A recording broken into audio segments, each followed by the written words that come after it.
the rap game can get wild. Countless rappers have lost their lives at an early age due to gun violence from enemies who didn't want to see them prosper. From Biggie and Tupac to King Von and Pop Smoke, far too many talented rappers have ended up dead because they got caught lacking. That's why many up-and-coming rappers today stay strapped in case of any threats. Here's a look at some of the most famous rappers who are ready for ops. Soulja Boy. DeAndre Cortez Way, aka Soulja Boy Tell 'em, or just Soulja Boy, is a rapper and walking meme born in Chicago, Illinois, but raised in Atlanta, Georgia, and Batesville, Mississippi. Soulja Boy was one of the first rap artists to blow up using the internet and is a pioneer in online viral marketing. His breakout song Crank That featured one of the best viral dance moves and was even nominated for a Grammy purely off the strength of internet buzz. Soulja is known for his off-the-wall personality and social media antics. However, even though he's a hilarious figure in hip-hop, Soulja ain't the one to play with. Just as the artist was at the height of his fame, he was the victim of an alleged home invasion, but managed to defend himself by shooting one of the robbers. Accounts of what happened that night vary depending on who you listen to. The incident went down after Soulja Boy's album release party on the night of December 30th, 2008. Initial reports claim that 6 masked men broke into his home in Atlanta with AK-47s and black masks on. In an interview with MTV after the incident, Soulja later claimed that it was only 3 men and they put an AK to his artist A-Rab head and held him on the ground. In an interview with DJ Vlad in 2017, Soulja tells a similar story and claims he and A-Rab were in the studio when they heard someone break in.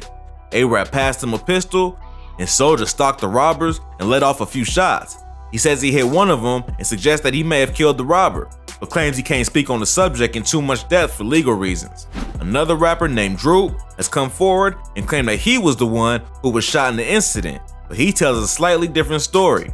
In a follow-up interview with DJ Vlad, Durk claims that it was not a robbery, but a business conversation gone wrong. He says he showed up at Soulja Boy's crib to discuss a song they had put out together. Durk and his crew were artists and dancers who had a buzz in Atlanta at the time. He claims that they were the ones who actually came up with the Crank That dance and that helped Soulja Boy build his buzz.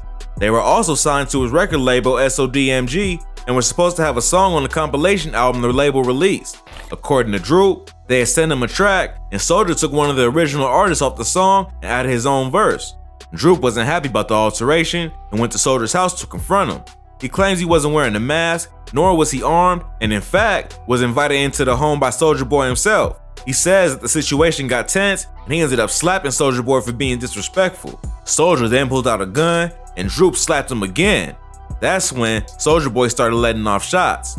In the interview, he even goes as far as showing Vlad the wounds and claims that Soulja Boy's account was totally false. Okay, so you slapped him open hand, and then he pulled out his gun? That's exactly what he did. And then he just shot you. It was just like that. I said, what you gonna do with that? So I slapped him again. 2 times. Okay. And then after you slapped him again, he let off? That's when he let off. That's when I got hit right here, in the front of my thigh. That was the first shot. Vlad did a follow-up interview with former SODMG artist A-Rab, who was there that night and was the one who handed Soulja the pistol. A-Rab is somewhat vague about what he remembers, but he claims that they were in fact in the studio and heard a commotion. He passed Soulja a pistol, and minutes later, he heard shots go off. He won't confirm or deny what went down and claims that he was in the studio the whole time the shooting was going on. Throughout the interview, he's very calculated with his answers and doesn't deny Soulja's claim. But he does seem to hint that there is more to the story than what the artist described. It's pretty accurate to me, yeah. It's pretty accurate, yeah. Yeah, it was a pause before I heard a couple of gunshots, about a little pause or whatever, and then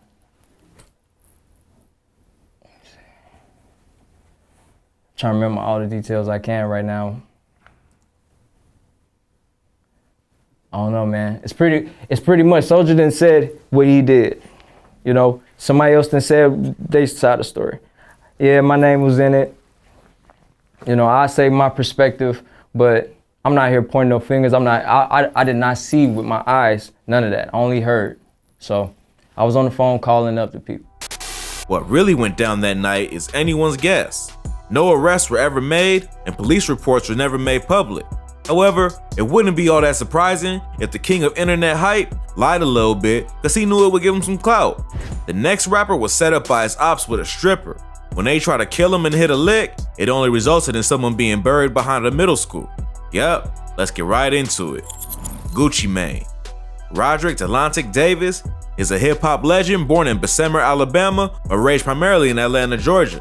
Gucci is credited as one of the inventors of trap music and considered to be among the most respected and influential rappers currently working, especially among the younger generation. But before changing his life for the better to focus on his health and building his record label, Gucci Mane was considered the boogeyman of rap and one of the wildest characters in the genre. Gucci was always known as an authentic street artist, but an incident early in his career solidified him as a true savage. The incident stemmed from an ongoing beef he had with rapper Young Jeezy. Jeezy and Gucci were two hot up-and-coming artists who were building a buzz in Atlanta in the early 2000s. They were initially cool and collaborated on a track called Icy in 2005. Jeezy was supposed to put the track on his debut album, but left it off. Gucci then released it on his album Trap House instead. This angered Jeezy because he claims he was never paid royalties or even given a check for his feature. Tensions between the two artists flared, and Jeezy ended up releasing a diss track called Stay Strapped, where he put a $10,000 bounty on Gucci's chain. Gucci responded by calling Jeezy a fraud, and the beef escalated to an all-out war. Jeezy sent a group of men to rob and kill Gucci. They set him up using a stripper who lured him to her home, and then 4 men broke in and robbed him. What happened next is unclear, but investigators later found one of Young Jeezy's affiliates, a man named Pookie Loc, buried behind Columbia Middle School in Decatur, Georgia. Authorities put out a warrant for Gucci's arrest, and he later turned himself in. Gucci spent some time locked up, but the charges were eventually dropped after his lawyers were able to prove that Pookie Loc had tried to murder him, and Gucci was simply acting in self-defense.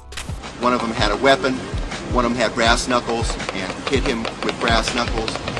Didn't hit him real hard, had him wrapped up. Another guy had a weapon, hit one of the other guys with a weapon.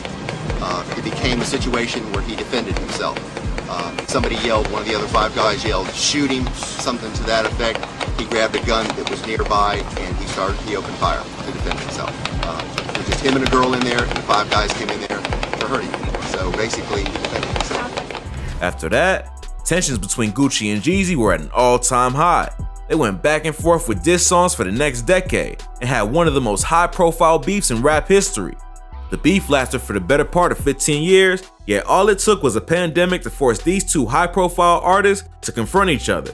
On November 19, 2020, after years of dissing each other on songs and in interviews, Gucci and Jeezy appeared in a versus battle hosted by Timbaland and Swizz Beatz. The event was tense, but not violent, which is a credit to how far the two artists have come.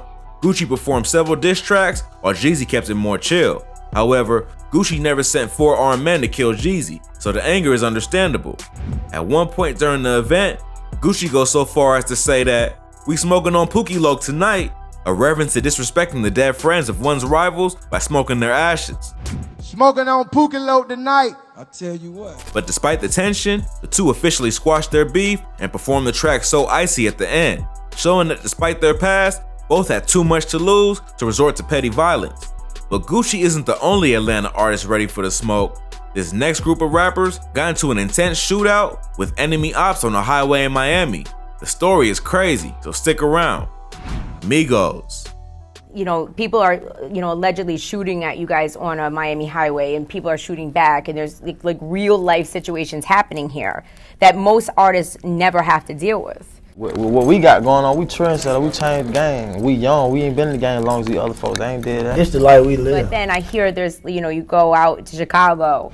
The news station beginning with a party van coming under fire on I-95 and then creating a hazmat situation at a South Florida hospital. That party bus carrying members of a music group from Atlanta. And at least one person on board took a bullet. Let's get right to Jackson Memorial Hospital where the shooting victim is being treated.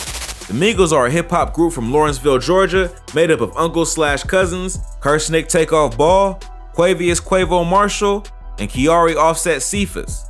They are all around the same age and were raised primarily by Quavo's mother, although technically Quavo was Offset's cousin and Takeoff's uncle. They formed the Migos in 2008 and started to take off with their hit track Versace in 2013. Today, the Migos are known as superstars with a tough yet laid-back personality, but early on in their career, they were quite wild, and were even schooled in the rap game by legends like Gucci Mane and Coach K. In March 2014, the Migos were even involved in a crazy shootout on a highway in Miami. They were traveling down Highway I-95 in Miami after their show in Pembroke Pines, Florida, had been canceled. According to reports, a dark vehicle pulled up alongside their van and opened fire. The Migos team didn't miss a step and ended up firing back at the van. A total of 12 shots were fired, and one person in the Migos entourage was shot in the leg but made a full recovery. None of the main members of the group were injured, and it was never determined whether anyone in the other van sustained injuries. And this afternoon, we spoke with a hospital spokesperson who says none of the 3 people in this music group, Migos, are here in the hospital this afternoon. However, they were here this morning with that van full of people because one of the people in their entourage was shot in the leg during a shootout on the highway. According to the statements, a dark vehicle pulled alongside and basically opened fire on them. One of the passengers in that van was in possession of a handgun and exchanged fires with the gunfire with the other vehicle. No one was ever arrested, and it's unclear exactly what the cause of the shooting was, but many have speculated that may have had something to do with an ongoing beef the group had with Chief Keef. When Migos were first blowing up in 2013, they got into a heated social media exchange with the Chirac legend after Keef felt that the group had subliminally dissed him in a song. Keef and the Migos exchanged diss tracks aimed at one another, and things got tense. The Migos even performed in Chicago and taunted Chief Keef and his GBE crew. A few months after the Miami shooting, the group was jumped by Chief Keef affiliates in DC, and Quavo allegedly got his chain snatched. Quavo later denied that he lost his chain, but it was clear that things were tense. So it wouldn't be too surprising if Keef and his crew either sent the shooters, or if some Chief Keef fans took it upon themselves to send a message. Shortly after the brawl in DC, the Migos and Keef's crew officially squashed their beef. Even though the Migos are from the Atlanta area and Keef is from Chicago, they have mutual business partners and mentors in the music industry. Gucci Mane and his network were major parts in helping both crews early in their career, and allegedly, some of these rap veterans got together and decided that the beef had to end, or else someone was going to get killed. The two groups ended up posting a photo together to social media to announce that the beef was officially squashed and there was no more bad blood. So the crew was able to end the beef without any violence or either of the crews damaging their street cred.